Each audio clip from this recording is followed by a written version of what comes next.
have in front of me a 3-blade ceiling sweep fan. It's 36 inches in terms of the overall diameter of it, and it's available with free delivery directly from freetv.ie.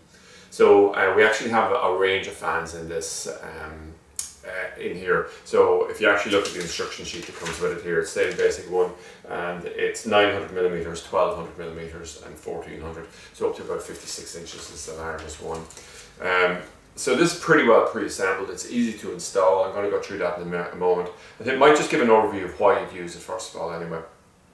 Well, the first thing here is that you're just trying to create air movement, okay? And if we look at the blades when I put it down, the general thing is it's pushing the air down from above onto a lower area. So the standard ones like this, the 36-inch ones, the most typical application of that would be something like a sunroom or a conservatory, so in a domestic type of location.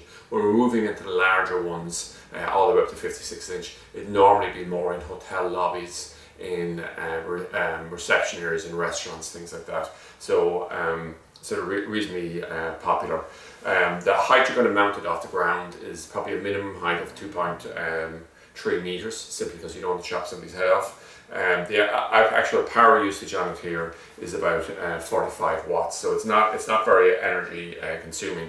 And I suppose that the two real reasons that people use it is, number one, they want to have the air movement, but number two, these are called commonly in parlance Casablanca fans, and it's just to give sort of a classical look to it, so it can give a nice aesthetic finish as well as being reasonably practical. So I'll just go through the assembly here of it and what exactly is involved in it. First thing to note is the overall thing is fully assembled here, really, okay? So you have the motor there, you just need to add the blades on. It has an extension bar here, so you can actually just add this on the top and just bolt it down, and it just allows you to actually have a slightly longer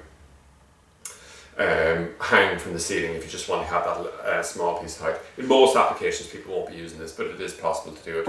So if we look at the 3 blades, all 3 are identical here. So we'll see here there's a slight angle of curvature here, and the idea is we'd use a Phillips screwdriver, we'd undo these screws here, drop this in, screw it in, and repeat the process for the 3. So then we'd end up with the 3 blades. And it's the overall length here will give us the 36 inches or the 900 millimeters there, okay? If you actually just look at the motion of it here to see how finely balanced it is, you can see it just rotates extremely easily. So that's why the power usage on it's low, simply because it's very well balanced. If we look on the top here, we'll see we have the 4 wires coming in here, and it's just all pre-wired there, so you can mark it directly in.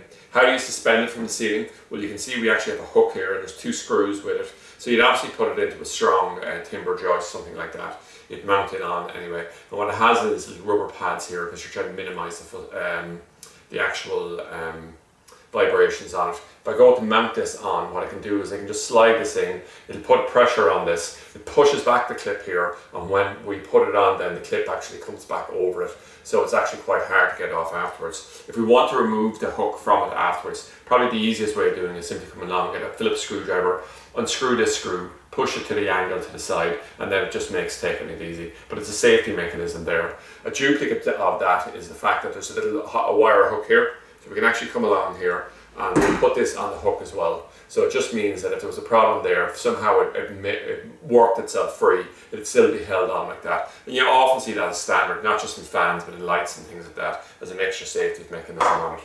So overall, the straightforward assembly of it is very, very quick. So we have a range of different sizes inside, as I said. The 900 millimeter 36-inch one is probably the most popular for domestic sunrooms. And once we get into larger areas, then people will generally move out to either the 48 or the 56. So it's a nice unit. There's very little maintenance on it. Works extremely well, and as you can see, the general quality and the assembly on it is very, very easy.